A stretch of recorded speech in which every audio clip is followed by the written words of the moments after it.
follows an extract from my book Fête Fatale, available from Amazon.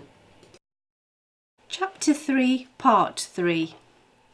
May and Beth made their way back to the house and joined Carlton and Jean in the kitchen, where they were making a drink for when Kirsty had finished the tour. They thought that this was to be the last party for the day. Carlton asked how the fête was going and was invited to join them in their walk back. "Come and see for yourself," said Beth. They walked to the cakes and preserves tent, and Darcy had just finished judging the prestigious competition entries. She handed the results to May, who then displayed the winning jars and cakes on the two separate podiums. For the cakes, the highest central plinth showing first prize held Natalie's coffee and walnut cake. On its left, a little lower down, in second place was Emma and Henrietta's miniature Victoria sponge cupcake, and in third place sat Betty's lemon drizzle cake. Emma and Henrietta hugged Natalie and agreed that obviously wooden spoons were best, even if they were electronically operated. Henrietta was thrilled that her initial efforts had won second place, and everybody warmly congratulated Betty on gaining a prize. May then placed the preserve jars onto the plinth in reverse order. On the lowest plinth, the bronze award was given to a chili salsa, which was unconventional and perhaps suggested that the WI was catching up with modern times.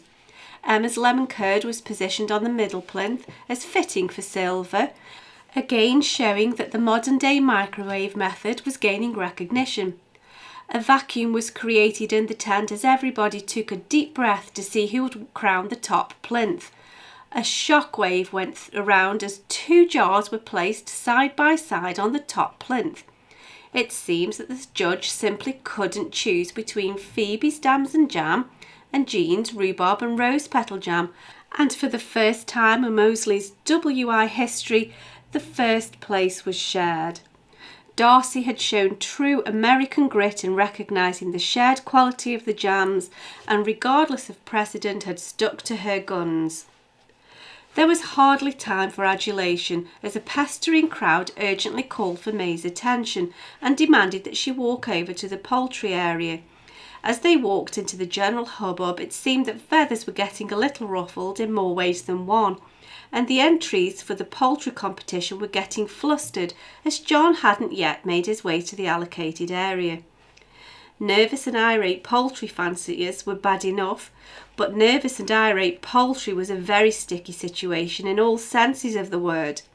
The hen husbands had kept their birds scrupulously clean and had left them at home until the last possible moment so as not to sully their appearance.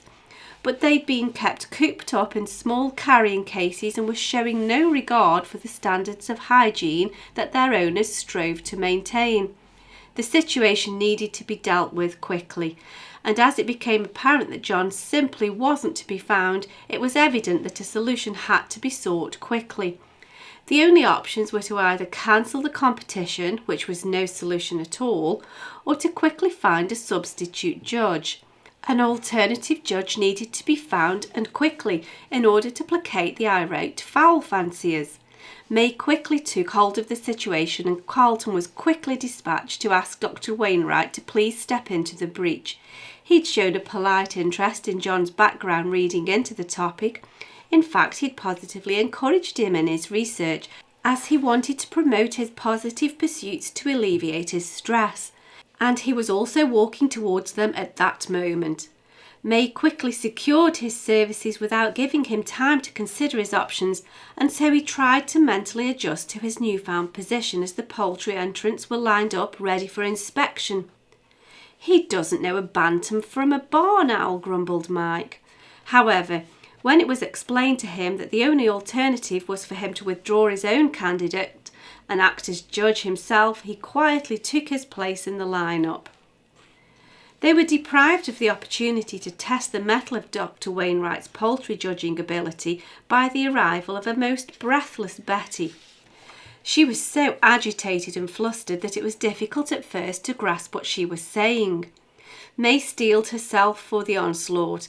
This really wasn't the time for a Betty episode. She took a deep breath and, as patiently as she could manage, she asked, "What is it, Betty? What's the matter?" I found him! I found him! He's dead! May barely managed to conceal a sigh of irritability and asked again, "What are you on about? Are you talking about John? Is he ill?"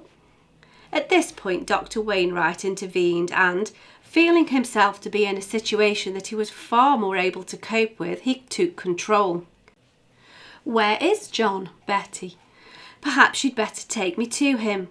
Turning to May, he said, "It's best that everybody stays here. John won't want a crowd about him if he's not well. His sugar levels have been unpredictable recently, so perhaps he's had a relapse." Turning to Carlton, he continued, "Could you please come with me, and would you arrange for Jean to be brought over here? She may be needed." Then, turning his attention back to Betty, he said, "Thank you for finding John. Please take me to him." "He's on a chair by the dustbins at the back of the village hall, where people sit if they want to smoke," said Betty. "But John doesn't smoke, does he? He's dead, I tell you. I can see that for myself." Betty marched off at a surprising pace, heading towards the village hall. Carlton and Dr. Wainwright followed closely behind her. They didn't speak as they walked, but exchanged a questioning glance.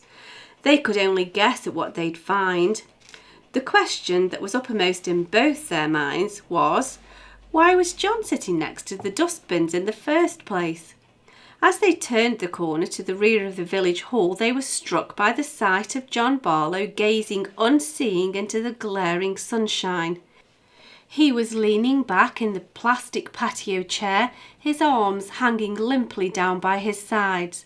Dr. Wainwright moved towards him to test for a pulse, but it didn't need a doctor to make a correct medical diagnosis. Betty was right. John Barlow was dead.